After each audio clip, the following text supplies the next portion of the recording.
The Lawyer Who Rocks is brought to you by Hughes Media Law Group. You can visit us at hmlglaw.com. Keep up with the podcast on social media at HMLG Law on all major platforms and be sure to follow us there. Thank you for listening and enjoy this episode of The Lawyer Who Rocks. My name is Joleen Winther Hughes. I am a lawyer who rocks. When it comes to having your back, there ain't nobody better. This you better believe.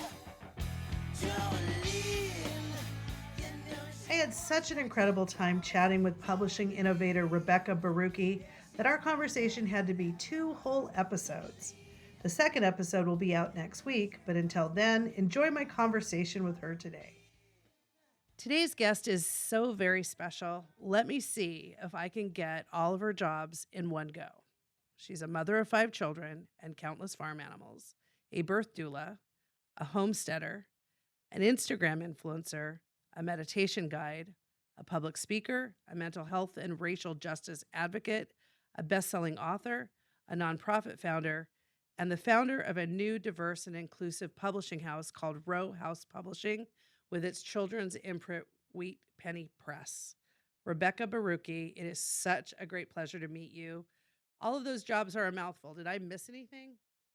Oh, let me see. I don't know. With 5 kids, I feel like I have so many jobs that I didn't sign up for, but are just put upon me, like nurse and taxi driver, therapist. I'm not a homesteader, though. I'd call myself a collector of freeloading rescue barn animals that my husband takes care of. So I want to start from the beginning. Where are you from? I'm from New Jersey. I live in New Jersey. I will never leave New Jersey. I think that it suits my personality quite well, as you'll probably find out as we keep talking. I lived for a short time in New York City, but even they're not tough enough for me. But yeah, New Jersey's home forever and ever and ever. Amen. That's awesome. I feel the same about Seattle. I'm very rooted here.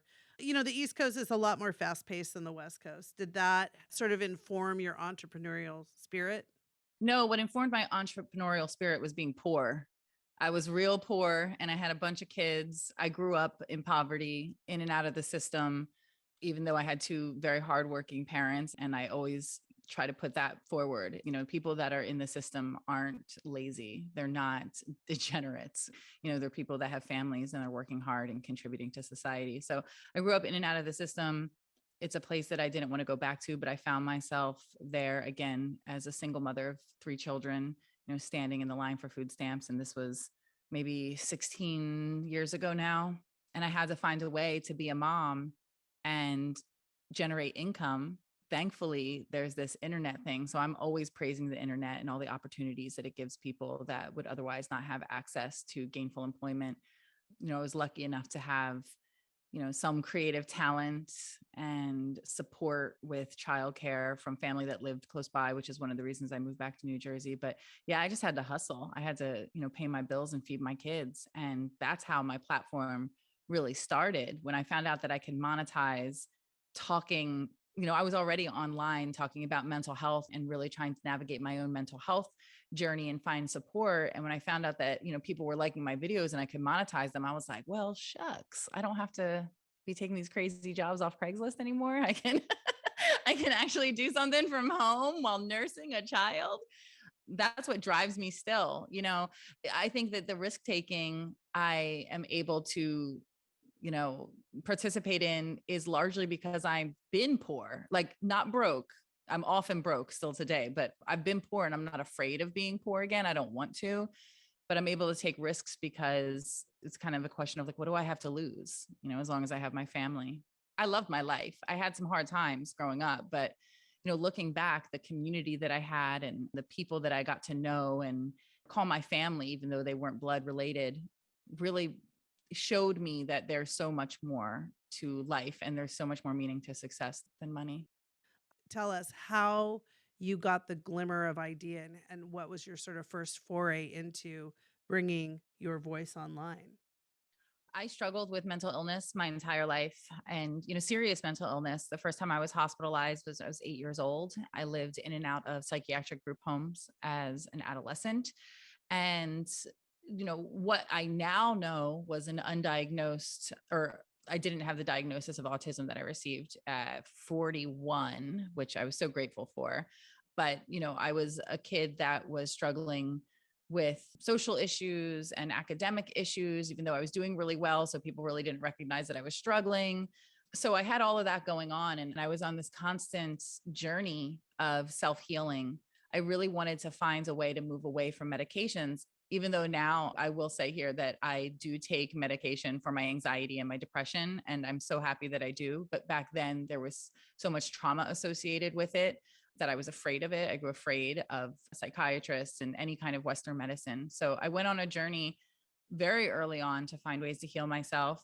I often say that my spiritual journey started with petty theft. I shoplifted Be Here Now from a used bookstore by Ram Dass, and it changed my life. It allowed me to see that, there was a way to look inward for help and not just outward. And then in looking inward, I was able to receive and more help from other people and connect more to other people. And then, the internet happened, which was awesome. I got my first computer when I was, I think, 19 or 20. I started blogging. It wasn't called blogging then, but I found this community of strangers. And, my parents always said, and I always say, like, strangers are just family you haven't met yet. So I found this real beautiful connection with people, and I was very open to it. And I just kept going and bringing them on my journey and following their journey. And finally, it wasn't until 2009, so I was 31, that I monetized it. But I was doing fitness and yoga videos and, talking about my fitness journey and how it's like helping me with my mental health. And people were like, hey, sell this product. And back then, I would say the dark ages of YouTube, back when things were just starting, it was real easy to grow an audience and to get those sponsorships. I think I got my first sponsored video when I only had 500 subscribers. But yeah, I was one of the only people doing fitness on YouTube, and it just grew and grew. It grew very organically, naturally. I didn't have a plan. The first business plan I ever wrote was last year when I was writing it for my new publishing house. But it was really, and to my benefit, I didn't know a lot about marketing. I didn't know a lot about how to show up. So I did it in my way. And that lended itself to real authentic connection with my audience, and breaking a lot of rules and creating a lot of rules that I see people following now. So it's exciting. Like, I knew what I was doing. That's what it takes, really, is to be radically open and vulnerable with the pieces that you feel are appropriate for you to share, that feel safe to share. Absolutely. You're basically one of the very first, as we call them, influencers. Now it's like people aspire to being an influencer as a profession, right? Because of pioneers like you who were just reaching out and sharing yourself. And I think that you touched on something that's so important, is the authenticity of your journey is what makes people gravitate to you. It also makes people gravitate away, which is fine. It's that the more you show up as yourself, though, the deeper and more real the connection is with people who stick around. So there's no lukewarm connections on my platform. And I don't have a giant platform. I don't have millions of followers, but I have been able to make a living for myself and support my family for over a decade now, solely by working online. And that's because of the depth of the connections, that people don't just follow me passively. They are invested in the work that I do. And I'm invested in them and their success too. Tell me, Beck's Life, was that actually an official company that you started? Well, it is a registered trademark. I did get smart at one point. Not that anybody wants to use Beck's Life. That is a ridiculous name that means nothing. It's actually in tribute to Tupac and Thug Life. I always say it's Thug Life with rainbows and unicorns. Tupac's a fave of mine, my boyfriend. I know he's not here, but if he is, call me. It was a business. Under the umbrella of Beck's Life, I wrote 2 self-help books with Hay House. I had a TV show for 3 seasons called Got Zen. So that Beck's Life platform afforded me a lot of opportunities in other areas of media that would not have happened if I didn't have this online platform and I didn't do that work before. Beck's life right now is kind of living, as an Instagram platform where I just get to while out and do whatever because I have this publishing company now where I get to be, the professional side of me that isn't much different. But right now it's just, I'm there for the community. It's become less of a business where I'm making money and more of a way for me to stay connected to the people and the environment that allowed for all of my success and really all of my personal happiness too, because my family within the context of having this platform, my relationship, all of my best friends have come from this online experience, save a couple high school friends. But it's really not a business as much anymore. And I'm glad that I can release that as something that I did. And that was really beautiful and got me here and move on to the next phase of my entrepreneurial journey. Your online presence is now really taking more of an Instagram focus. I work with a lot of creatives in the industry that, that are putting themselves online, whether they're musicians or personalities or actors, models. And I know that one of the most intimidating things, and I got to sprinkle a little of this in since this is the lawyer who rocks. One of the intimidating things is just all the legalities of starting your company. Was that intimidating for you? It wasn't intimidating for me, but it should have been because I was probably breaking a bunch of laws, doing everything myself, even when I didn't have to. There was a time that it was necessary for me to get really scrappy. So I know web design, I know graphic design. Like I am seriously a Jill of all trades. I do all the things, but there came a time when my business was growing and I was making money and I wasn't getting the accountant. I wasn't hiring the attorney, even to look over things that wouldn't have been that expensive. And it was to my, there were no big bad consequences, but there were contracts that should have been gone over. There were things that I probably shouldn't have signed. And it caused a little bit of frustration and, just undue pain in my life. So I had this real intimidation factor around money because I'd never been used to having it, around all the legal terminology and all of those things. So it wasn't even so much of paying someone to do something. It was, I had a lot of shame around what I didn't know. And I had a lot of shame about what I didn't have vocabulary for. And now I'm realizing that there's no reason that I should know any of those things. I didn't go to law school. I'm not an accountant. In fact, this past Monday, I had my new accountant come to my house because I said, I can't do this. Numbers make my brain bleed. And I really just need you to come and hold my hand and tell me how to get organized. So he came to my house from 9 a.m. to 3 p.m. and he taught me how to use QuickBooks. And we went through all my paperwork and all my bank statements. And it was a really beautiful thing to say, I don't know how, and let someone else do it for me. Because now I'm going to be able to make more money and not spend where I don't need to. And I have an expert handling the business that I was handling for too long and frankly messing up on. So it wasn't even about the money as much as it was just letting my guard down and saying, I don't know how. And I think that that's a lesson for every area of our lives to really, be vulnerable and accepting in what we don't know, because we come out of the womb knowing nothing. Like, why do we expect ourselves to know so much and to be able to do so much? It's too much pressure. I was in the same boat. And my dad was a lawyer. And when I started my first business, I didn't know anything. I remember thinking, I had a friend who was a band member, and we decided we were going to copyright something, and we sent ourselves a letter. And I still hear that to this day where, oh, just write it in a letter and send it to yourself, and then you'll have a copyright. And I'm like, not quite like that. It's just funny. And I think that a lot of women in particular feel intimidated by the things they don't know because we're supposed to know everything, right? So, Well, I think the shame is intersectional. It's like, I don't know stuff because I didn't grow up with money, or I don't know stuff because I'm a woman, or I don't know stuff, it's like there's all these different ways in, the society, this very white patriarchal society. If you're anything but a certain identity, then you're less than. And there's, internalized oppression is a real thing. And that negative self-talk that tells you that, you're not good enough. And I struggled with that. I still struggle with it. I did an interview with Bloomberg, an on-camera interview, and I'm struggling because I don't dress up. Like, I wear t-shirts with political statements on them. Like, that's my uniform. And I still struggle with like being acceptable. But I have to tell myself, like, look, I am a legitimate businesswoman who does her job and has created a platform for other people to do really well. And no matter what I wear, I'm deserving of this platform. So, I still have to pep myself up How was working with a publisher for you? For me, it was wonderful.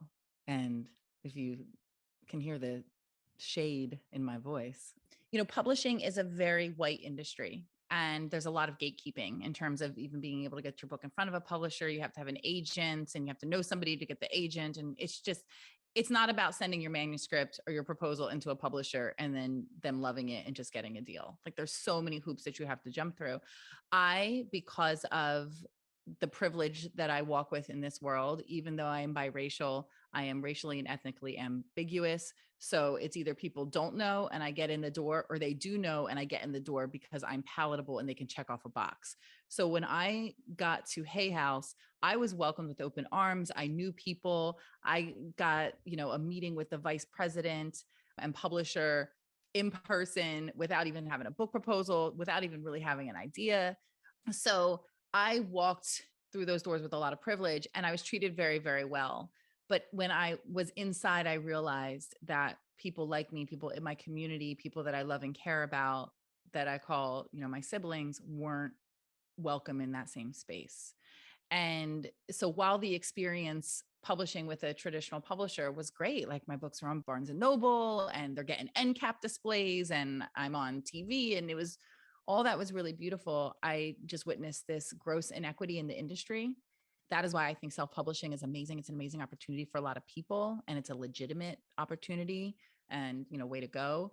But I also knew that there are benefits to being published, like getting in Barnes and Noble, like getting that access to, other types of media and really growing a platform and building your business that are important and people should be able to pursue. So in creating Row House, what I wanted to do was be a traditional publisher that doesn't do anything in the traditional way.